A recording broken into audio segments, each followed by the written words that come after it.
Hi అండి, ఈరోజు మా ఇంట్లోకి స్వాగతం.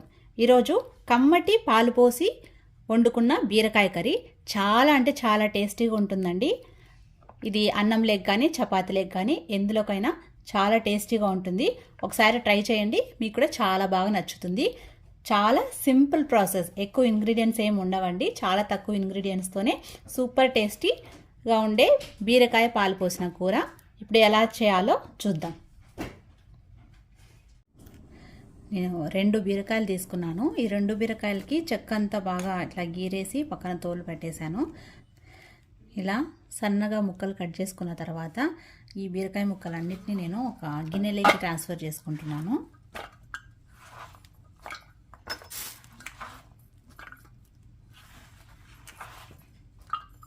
గిన్నెలోకి తీసి పెట్టేసుకున్నాను. తర్వాత ఇందులోకి ఒక అర చెంచా సాల్ట్ వేస్తున్నాను. అలానే కొంచెం పసుపు వేసుకున్న తర్వాత ఒకసారి బాగా ఇట్లా పిసికినట్టు అనుకోవాలి.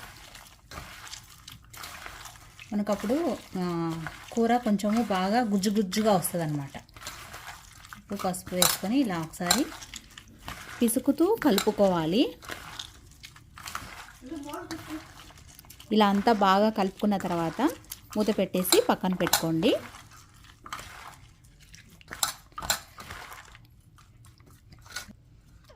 ఇక్కడ ఒక పెద్ద సైజు ఉల్లిపాయను తీసుకున్నాను. సో దీన్ని సన్నగా ముక్కలు కట్ చేసి పెట్టేసుకోవాలి.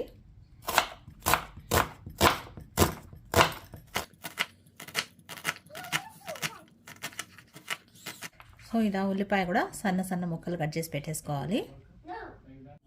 ఇప్పుడు స్టవ్ మీద గిన్నె పెట్టుకొని తర్వాత ఇందులో ఒక 2 స్పూన్లమైన ఆయిల్ వేసుకోవాలి. ఆయిల్ వేడైన తర్వాత ఇందులోకి తాలింపు గింజలు వేసుకోవాలి. ఆవాలు, జీలకర్ర, కొంచెం శనగపప్పు వేసుకొని ఇవి చిటపటలాడే వరకు వేపుకోవాలి.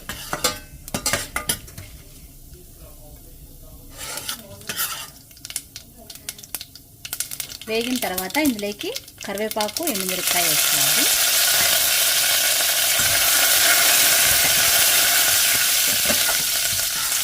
తర్వాత మనం కట్ చేసి పెట్టుకున్న ఉల్లిపాయ ముక్కలు వేసుకోవాలి.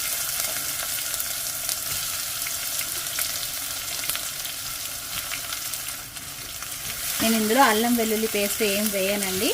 మీరు కావాలంటే కొంచెం అల్లం వెల్లుల్లి పేస్ట్ వేసుకోవచ్చు. నేనైతే పాలు పోసిన కూరలలో అల్లం వెల్లుల్లి పేస్ట్ వాడాను అన్నమాట. ఇది కొంచెం సేపు మగ్గనివ్వాలి ఉల్లిపాయల ముక్కల్ని. చూడండి, కాస్త మగ్గాయి కదా ఉల్లిపాయ ముక్కలు కాస్త మగ్గాయి కదా. ఇప్పుడు వీటిలో మనము కలిపి పెట్టుకున్న ఈ బీరకాయ ముక్కల్ని వేసేసాం. బీరకాయ ముక్కలు వేసిన తర్వాత ఇంకొకసారి అంతా బాగా కలిపేసుకోవాలి.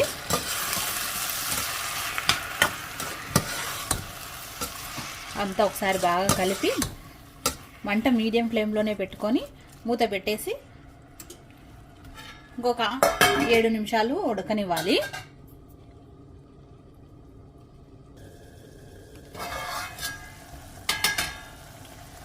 ఇప్పుడు 10 నిమిషాలు అయిపోయిందండి.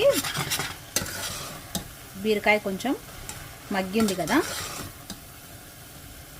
సో ఇప్పుడు ఇందులో పాలు వేసుకోవాలి. పచ్చి పాలైనా పోసుకోవచ్చు, లేదంటే కాసిన పాలైనా పోసుకోవచ్చు. ఇవి అరౌండ్ 180 ml అన్నమాట పాలు. నేను తీసుకున్న బీరకాయ వచ్చేసి 500 grams ఉంటుందండి. సో పాలు పోసుకున్న తర్వాత ఒకసారి కలుపుకోవాలి. సో మూత పెట్టేసి ఇప్పుడు ఈ పాలల్లోనే బీరకాయని ఇంకొంచెం సేపు ఉడకనివ్వాలి.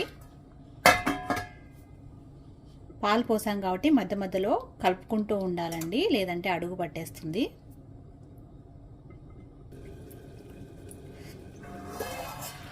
చూడండి, ఆల్మోస్ట్ 8 minutes అయిపోయింది. ఇప్పుడు బీరకాయ పాలల్లో ఉడకడం. బీరకాయ కూడా పాలల్లో చక్కగా ఉడికిపోయింది అన్నమాట. సో ఇప్పుడు కారం పొడి వేస్తున్నాను. రుచికి సరిపడా కారం పొడి వేసుకోండి. ఇందులో ఆల్రెడీ సాల్ట్ వేసాం కాబట్టి నేను మళ్ళీ ఇప్పుడు వేయట్లేదు.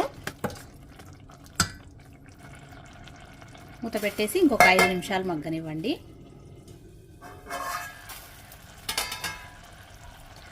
ఇంకొక 5 నిమిషాల తర్వాత చూడండి ఆయిల్ కూడా పైన తేలింది కదా. కారం కూడా బాగా ముక్కలకి బీరకాయ కూరకి బాగా పట్టింది. ఇప్పుడు ఇందులోకి నేను కొంచెం వేయించుకొని పొడి కొట్టుకున్న ధనియాల పొడి అన్నమాట. ఇదొక వేయించుకొని పొడి కొట్టుకున్న ధనియాల పొడి వేసేసి ఒకసారి అంతా కలిపేసుకొని ఇప్పుడు టేస్ట్ చెక్ చేసుకుంటున్నాను.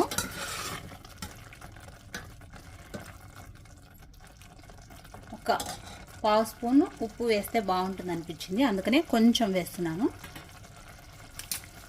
అంతా ఒకసారి కలిపేసేసుకొని స్టవ్ ఆఫ్ చేసేసుకోవాలి. పాలు పోసిన బీరకాయ కూర రెడీ అయిపోయిందండి.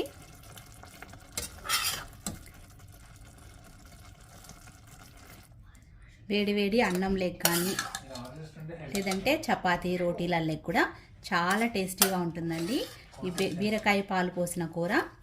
మీరు కూడా ఖచ్చితంగా ట్రై చేయండి. మీకు ఈ వీడియో నచ్చితే ప్లీజ్ లైక్ చేయండి. అలానే ఈరోజు మా ఇంట్లో ఛానల్ని సబ్స్క్రైబ్ చేసుకోండి. Thank you for watching.